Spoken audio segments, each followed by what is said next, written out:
खबर supreme court से आ रही है। चुनाव आयोग के सदस्यों के नाम तय करने के लिए अब एक पैनल बनेगा। इस पैनल में देश के प्रधानमंत्री, नेता प्रतिपक्ष और साथ ही साथ मुख्य न्यायाधीश सुप्रीम कोर्ट के, वो इस पैनल का हिस्सा होंगे। ये फैसला क्यों आया, क्या वजह थी, क्या सवाल उठाए थे, क्या चिंताएं थी सुप्रीम कोर्ट में 4 याचिकाएं थी और उसमें ये कहा गया था कि लोकतंत्र के सफल संचालन के लिए चुनाव आयोग का इंडिपेंडेंट होना बहुत जरूरी है और चुनाव आयोग का इंडिपेंडेंट होना जरूरी है। इसके लिए चुनाव आयुक्तों का भी उसी तरह से निष्पक्ष पारदर्शी उनका कार्यकाल भी होना चाहिए और इसीलिए उनकी नियुक्ति की प्रक्रिया भी पारदर्शी होनी चाहिए। यही मांग की गई थी सुप्रीम कोर्ट में। सुप्रीम कोर्ट में जब ये मामला आया था तो शुरू से ही सुप्रीम कोर्ट ने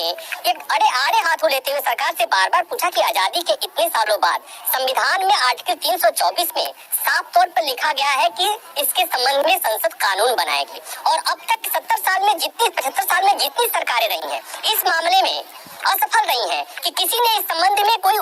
कानून ही नहीं बनाया। और संदीप, ये सवाल ऐसा था जिसका जवाब किसी के पास नहीं था, क्योंकि उसमें व्यवस्था, अब तक जो व्यवस्था की गई है कि जब तक संसद इस संबंध में कानून नहीं बनाती तब तक सरकार नाम भेजेगी और राष्ट्रपति उस पर मुहर लगा देंगे और यही होता आया था। क्योंकि उसमें योग्यता की बात थी कि अभी तक उसके लिए चुनाव आयुक्त कौन होगा उसमें योग्यता की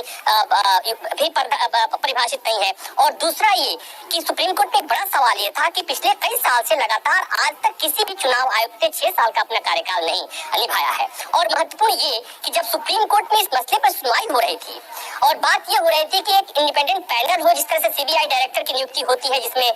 लीडर ऑफ अपोजिशन में शामिल होते हैं, प्रधानमंत्री शामिल होते हैं और चीफ जस्टिस